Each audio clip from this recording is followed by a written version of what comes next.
Out of nowhere, she gets a knock on the door.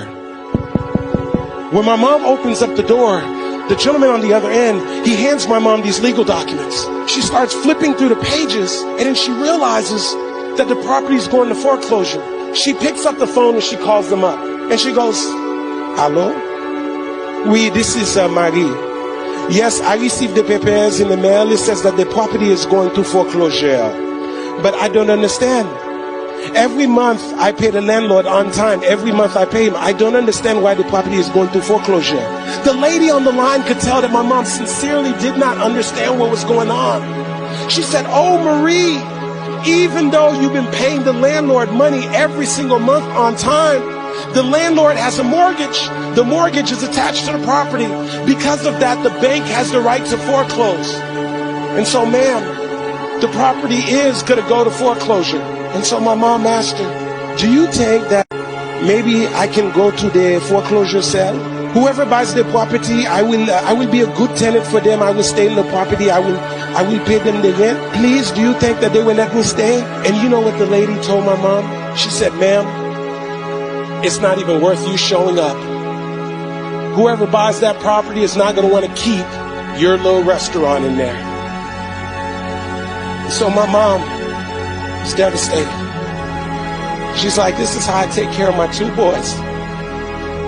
I got all my life savings into this property." And so about 2 weeks later, my mom says, "You know what? I know that sometimes you don't just have to listen to what people tell you." My mom shows up to the foreclosure sale.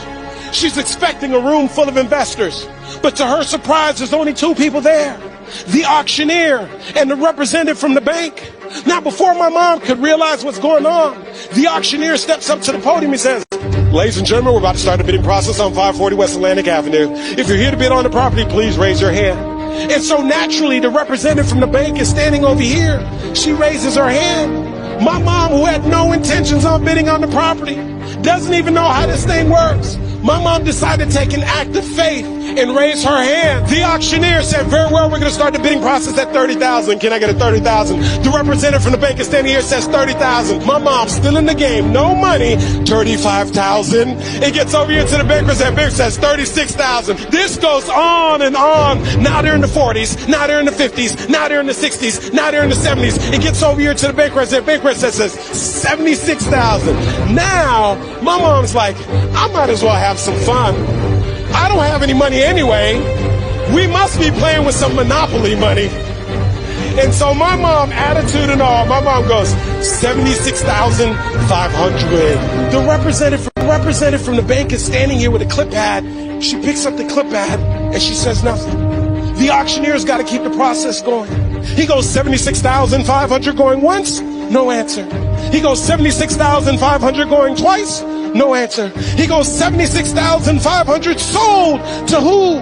My mom, the woman who had no intentions on bidding on the property. And so my mom is excited she won the bid. And then she's like, "Wait a second, I actually have to have the money." And so they told her, "You got 30 days to come up with the money." And so my mom would go home. She'd pull out a notepad and she'd start writing down the names of all of her friends and all of her family members, one by one. And she would call them up and tell them the story. Some would lend her 1,000. Some would lend her 2,000. Some would lend her 3,000. Some lend her 4,000. Some lend her 5,000. And she's 3 days away. And she's still $30,000 short. My mom's thinking, maybe this isn't meant to be. And then her telephone rings. And it's her friend Yvonne's. And when her friend calls her up, my mom says, "Yvonne, no, it's too late. I have 3 days. I still need $30,000. Yvonne said, "No, Marie, listen. I know you've been calling us. But me and my husband, we've been saving up money to buy a house. We heard you call us. We heard the voicemails. Right now, we've saved up $30,000. We prayed about it. We talked about it. And we want to lend you the $30,000. So my mom would go and get the money from Yvonne's and all of her friends and all of her family members. And she would drive over to the bank and get a cashier's check. She would get back in the car, drive up to Palm Beach, look at that big, thick cashier's window with the little hole at the bottom.